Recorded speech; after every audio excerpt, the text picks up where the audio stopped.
ताली बजाओ एक बार और।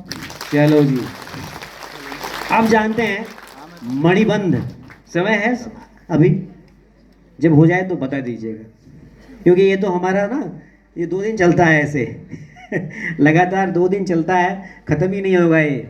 और 20 दिन पढ़ाता हूँ मैं, तो ये तो अनंत है, हरी कथा अनंत। तो जहाँ पे आपको समय हो जाए आप मुझे बता दीजिएगा। मणिबंध देखो, मणिबंध देखो, इन्होंने धागा बांध रखा है मणिबंध पे, बांधा है ना, खड़े हो जाओ।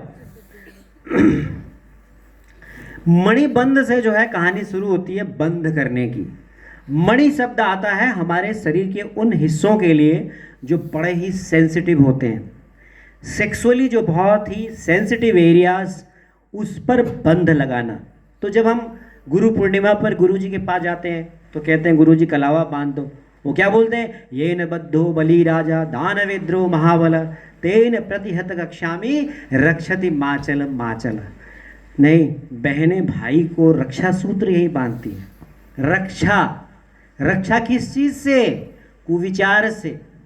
रक्षा किस चीज से, वासना से, व्यभिचार से मेरी रक्षा करना, इसीलिए रक्षा सूत्र बंधन किया जाता है।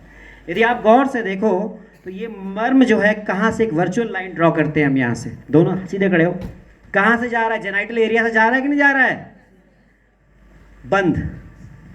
बंद करने का मतलब कंट्रोल कर दिया हमने। समाज में एक सामंजस्य रहे, एक डिसिप्लिन रहे, इसीलिए रक्षा सूत्र बांधा जाता है, इसीलिए कलावा बंधाते हैं हम।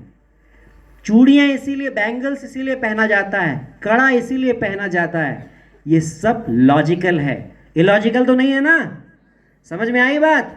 तो ये मणिबंध है, ये रुजाकर मर्म है ये भी, और ये मर्म बहुत ज़बरदस्त है। कहते हैं कि बैठ जाओ, अगर आपको गुस्सा आ रहा हो ना तो आप कैसे कहोगे, स्टिमुलेट करोगे, तो कहते हैं अंगूठे के नीचे अपना अंगूठा लगाओ, ऐसे लगाओ अंगूठा, और अपनी तर्जनी को अंगूठे से मिलाओ, मिला दो, ऐसे बना लो एक बंद, और इसको घुमाओ क्लॉकवाइज और एंटी क्लॉकवाइज। देखना अगर तुम्हें गुस्सा आ रहा हो ना, इस मर्म को करना, अगला तो वैसे ही डर जाएगा कि सामने वाले का तो गुस्सा वैसे ही शांत हो जाएगा कि कुछ फाइटिंग करने के मूड में आ गए लग रहा है। लेकिन आप फाइटिंग के मूड में नहीं हो, आप अपने आप को क्या कर रहे हो, कूल डाउन कर रहे हो, you are cooling your self. तो इट कंट्रोल्स योर विरुलेंट, जो आपके विचार हैं, गुस्सा है, कामुकता है, इन पर ये कंट्रोल करता है। और आप सब जानते हो कि ये एक संधि मर्म है, तो सूक्ष्म व्यायाम जब हम संधिगत कराते हैं आर्थराइटिस के केसेस में, वहाँ भी ये लाभ देता है। ठीक है जी, समझ में आ गया मणिबंध? अधिपति आ गया समझ में? यस सर बोलो।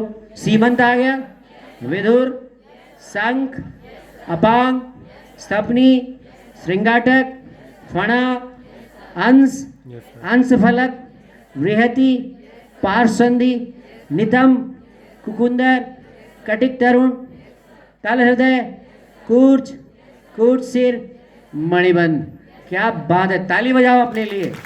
इतने मर्म तो मुझे भी नहीं आते थे जब आपके ऐसे पढ़ता था मैं।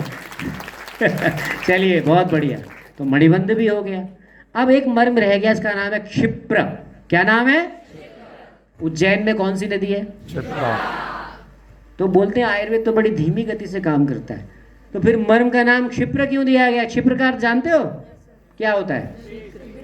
जल्दी, मोक्षदायिनी क्षिप्रा, इंस्टेंट मोक्ष देती है कहते हैं वो, नहीं तो इंस्टेंट एक्टिंग मर्म। नाम मर्म के जो दिए गए हैं ना, वो उसके प्रभाव के आधार पर ही दिए गए हैं। तो एक क्षिप्र नाम का मर्म है, ये हमारे अंगूठे और तर्जनी उंगली के मध्य में होता है। यहाँ देखो आपने, ये जो अंगूठा है ना हमारा, और ये तर्जनी इसके जॉइंट पर होता है। ये इस पॉइंट को यहाँ पे लोकेट करते हैं हम लोग, विच इज कॉल्ड क्षिप्रा।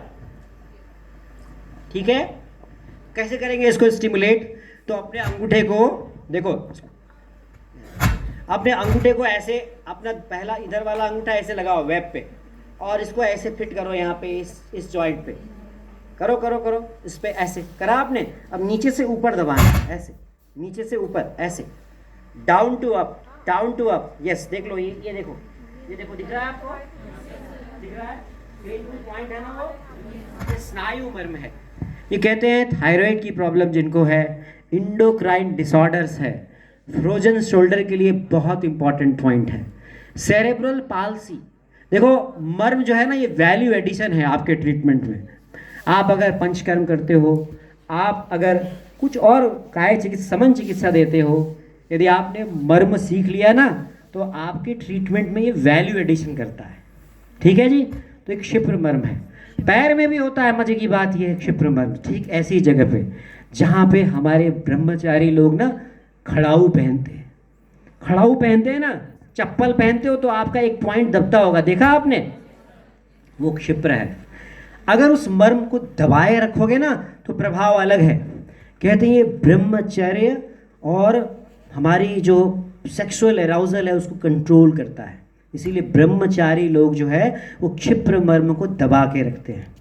लेकिन आप अगर स्टिमुलेट करोगे ना तो रिवर्स है, ये इनफर्टिलिटी को ठीक करता है, बहुत सारे केसेस।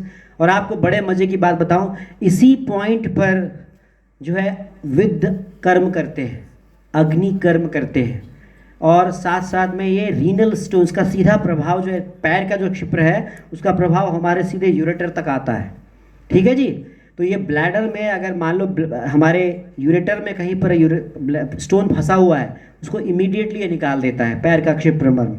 एक बहुत इंपॉर्टेंट मर्म है गुल्फ मर्म। अब वो पता नहीं मैं आपको टाइम है या नहीं है, पर जितने भी हैं मैं आपको बता दूंगा। तो एक क्षिप्र देख लिया आपने हाथ का, तो क्षिप्र मर्म जो है ये हमारी जो इंडोक्राइन सिस्टम पर इस पर इसका सीधा प्रभाव है। इसके बाद आते हैं इंद्रवस्ती। क्षिप्र के बाद मणिबंध जान लिया आपने, अब इंद्रवस्ती।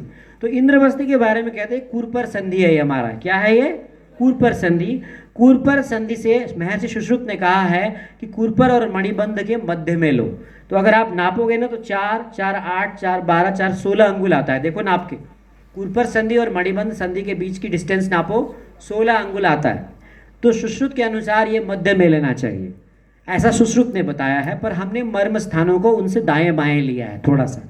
तो क्लिनिकली हम 4 अंगुल पर लेते हैं। ठीक है मैडम जी, 4 अंगुल, या कुरपर संधि से 4 अंगुल नीचे। अंगुल हम नापेंगे जिस व्यक्ति का साइज, जिसका हम मर्म ले रहे हैं उसी के साइज से। चलो इधर अंगूठा लगाओ। देखो इस पॉइंट पर हमने क्या करना है, प्रेस करना है, रिलीज करना है, प्रेस करना है, रिलीज करना है। 4 अंगुल नीचे, और अंगूठा नीचे, ये चारों उंगलियां नीचे रखेंगे सर। हाँ, अंगूठे से करेंगे। आप देखेंगे यूरिन जिनको रुकता है, जैसे हमारे जो बुजुर्ग हैं जिनको प्रोस्टेट की प्रॉब्लम होती है, ब्लैडर में यूरिन जो है आउट नहीं होता है, तत्काल प्रभाव है इसका। इसका नाम ही क्या है? इंद्रवस्ती। इंद्र का अर्थ बारिश के देवता, और बस्ती का earth the arrow pointed towards the bladder. खड़े हो जाओ, अब देखो दिखाता हूं मजेदार। अगर आप इंद्रवस्ती मर्म को आप इसके बीच में आप वर्चुअल लाइन खींचोगे ना, कहां से गुजर रहा है? देखो ये ब्लैडर से गुजर रहा है ना, इसीलिए तो नाम इंद्रवस्ती दिया गया इसका। तो जिसका प्रभाव कहां पर है? बस्ती पर है। ठीक है। तो कहां कहां प्रभाव होगा?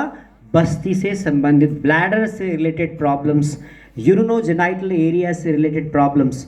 लेकिन एक बात ध्यान रखना, इस मर्म का जिनकी हिस्टेक्टोमी हुई है, ये आपको कोई नहीं बताएगा, मैं बता देता हूँ। जिनकी अभी अभी सर्जरी हुई हो, जिनकी अभी अभी ब्लैडर की या फिर कहीं पर भी सर्जरी हुई हो, शरीर के किसी भी स्थान में, बैठ जाओ, सर्जरी हुई हो, वहाँ 6 महीने तक मर्म का उत्प्रेरण उस हिस्से का नहीं करना है। क्यों नहीं करना है? क्योंकि जब हम सर्जरी करते हैं ना तो मर्म स्थान का भेदन करते हैं। क्या करते हैं? भगवान का स्थान है ना प्राण का, तो स्थान जब भग्न हो रखा है वहाँ जाके उसको जगाओगे तो गुस्सा करेगा कि नहीं करेगा? वो पहले उसका मंदिर तो बनाओ, नहीं, पहले उसके शरीर में रिपेयरिंग तो होने दो। तो 6 महीने कम से कम किसी भी मर्म स्थान को जिसका उस अंग से संबंध है उसको नहीं करना है। उसके बाजू वाले कर सकते हो, उसको नहीं करना है। तो ब्लैडर रिलेटेड इश्यूज़ में किसी की सर्जरी हुई हो, ब्लैडर की, किडनी की या फिर यूट्रस की, तो वहाँ ये नहीं करना है। बाकी आप कहीं भी कर सकते हो। जैसे किसी का स्टोन आकर के यूरेटर में फंसा हुआ है, उसको पानी पिलाओ और ये इंद्रवस्ती करो, इमीडिएटली बाहर हो जाएगा। इसके बाद एक बहुत इंपॉर्टेंट मर्म है जिसका नाम है कुरपर। क्या नाम है? कुरपर जो है एल्बो जॉइंट को बोलते हैं। ठीक है। किसको बोलते हैं? आप जानते हो कि कुरपर एल्बो जॉइंट को बोलते हैं। एल्बो जॉइंट के 2 एपिकॉन्डाइल्स आप जानते हो, ये जो है ये लैटरल है बाहर का और ये मीडियल है। लैटरल और मीडियल एपिकॉन्डाइल से 1 अंगुल की चौड़ाई नीचे आना है, नीचे आओ, ऊपर नहीं, टुवर्ड्स द रिस्ट। यहाँ देखो इधर, और यहाँ ये बहुत इंपॉर्टेंट है, ये पॉइंट यहाँ है और ये पॉइंट यहाँ है, ठीक जो दोनों हमारे इपिकॉन्डाइल्स है ना, उससे 1 अंगुल प्रमाण चौड़ाई नीचे आना है, ठीक है। इसको बोलते हैं कुरपर मर्म। ये बड़ा मर्म है, 3 अंगुल प्रमाण का है।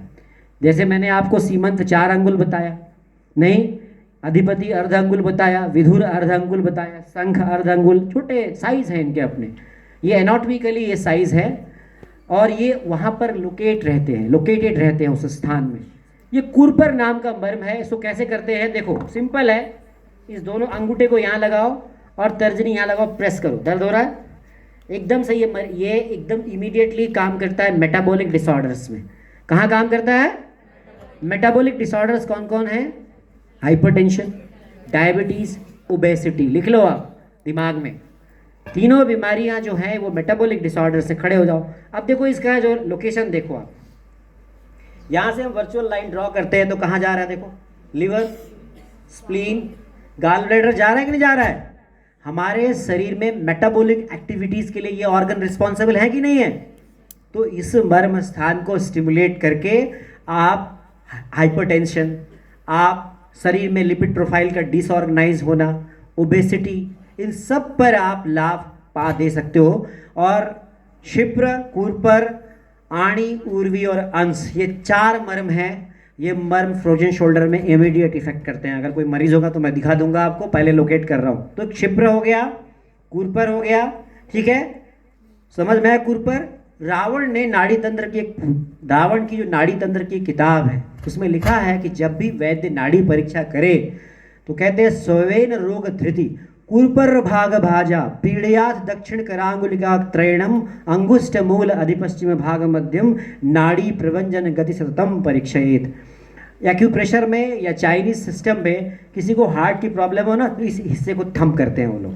आप देखना, एक कई वीडियोज़ ऐसे वायरल हो रहे हैं जहाँ पे किसी को हार्ट अटैक पड़ा पिक्चर हॉल थिएटर्स में। मैं उन वीडियो की सत्यापित तो नहीं करता हूँ, लेकिन यहाँ पर उनके हिसाब से भी एक पॉइंट होता है जो सीधे सर्कुलेशंस को नॉर्मल करता है, हार्ट के सर्कुलेशन को, मेटाबॉलिज्म को। तो ये हमारा कुरपर मर्म है। रावण ने भी कहा कि जब किसी वैद्य द्वारा किसी व्यक्ति की नाड़ी परीक्षण करना हो तो पहले कुरपर मर्म का पीड़न करो।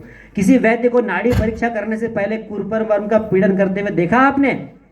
नहीं देखा। तो नाड़ी क्या देखेंगे वो? ठीक है जी, चलो बैठो। ये लिखा हुआ है रावण ने।